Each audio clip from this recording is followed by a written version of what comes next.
Hello, this is Ken, your podcast preacher, and I want to welcome you back to Deep Water. This podcast is brought to you by Applied Strengths Ministry, where we believe working together in our strengths is the effect of working out the will and calling of God in our lives. The title of this message is Calling All Fear, Calling All Fear. This is a multi-episode series in which this is episode 1 of 3. Okay, so please allow me to have some fun with this scripture. While laying the foundation for the message, I also want to teach you how to encounter Scripture and to come up with questions for the Lord, or for your own edification, being that the Bible only has a billion layers to it. Matthew 14:22-30. Immediately Jesus made his disciples get into the boat and go before him to the other side, while he sent the multitudes away. And when he had sent the multitudes away, he went up on the mountain by himself to pray. Now when evening came, he was alone there.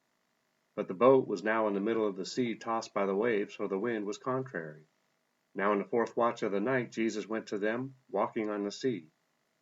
And when the disciples saw him walking on the sea, they were troubled, saying, "It is a ghost." And they cried out for fear. Why would they use this language? It is a ghost. Have they encountered such things before?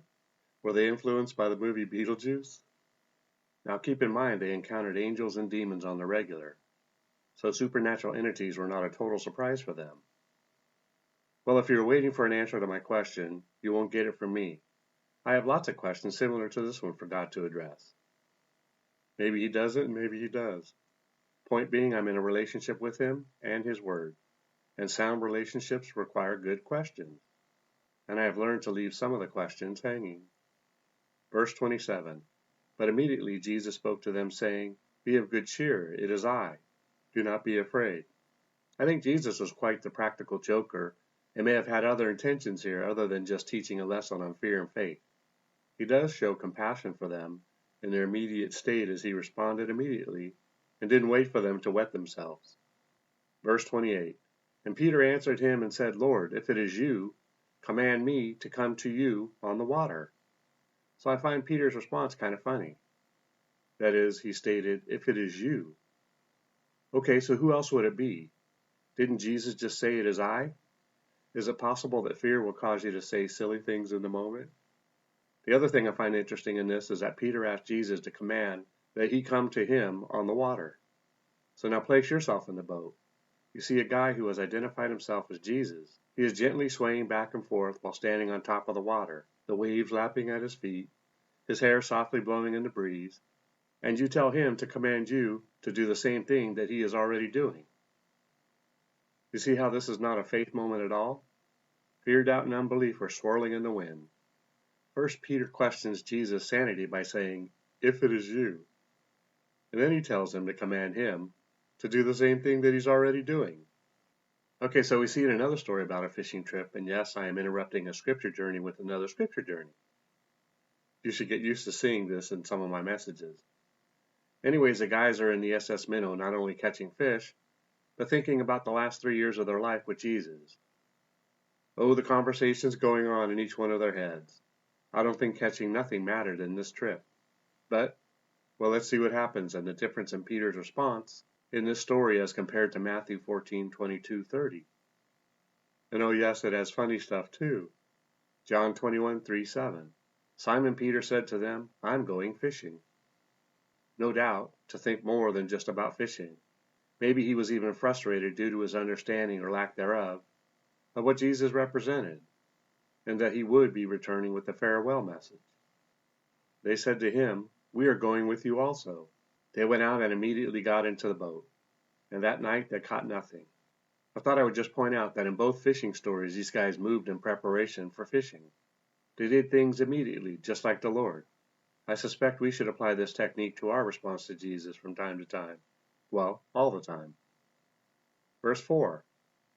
But when the morning had now come, Jesus stood on the shore, yet the disciples did not know that it was Jesus. So we see here that Jesus may have well been the ghost on the water. You know, the one they thought they saw in an earlier 3-hour tour. Now we know that Jesus looks changed after he was risen, and that is but one reason why they did not recognize him. When Mary saw him earlier at the tomb, she thought he was a gardener.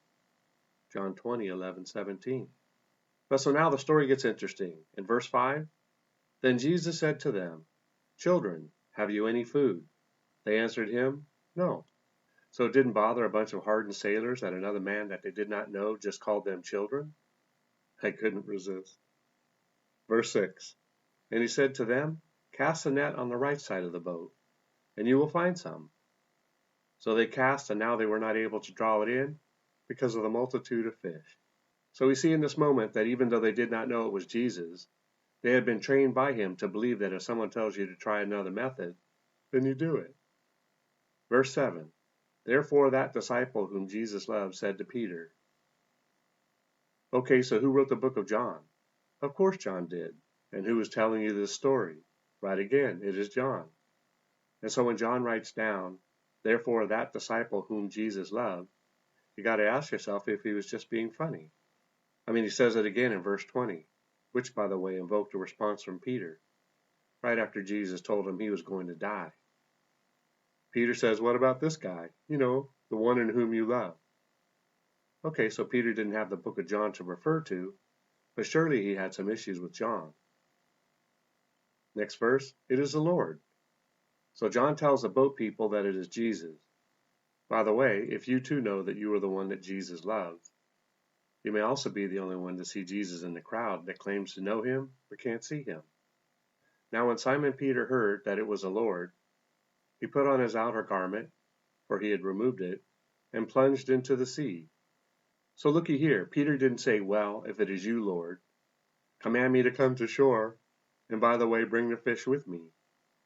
Nope, he jumped right in the water and went to shore. Now I know the conditions were different, probably no storm, no waves, no wind, and it was morning time when ghosts are already sleeping. And while he wasn't necessarily in the deep as he was only about 200 cubits off the shore. Now I know you are asking what measurement a cubit represents, and it is here that I would instruct you to put away your ruler and straight edge for a minute. In my mind, I initially thought that a cubit was about the size of an ice cube. Don't judge me, there's a correlation. But for the inquiring minds, it is an ambiguous form of measurement, which is described as being at the elbow and ending at one of your fingers. Now the ambiguity comes when you have different length arms, and the measurer, we will call him the measurer for this illustration, is a different measurer than the last one that built the house with you. So I think that this form of measuring began in a leper colony. The story goes like this according to tradition. Well, that's it for today.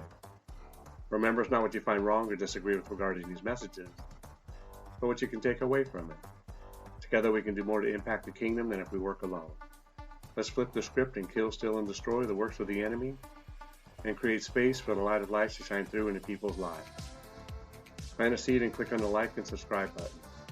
Let's build this ministry together. Thanks, and see you next time in Deep Waters.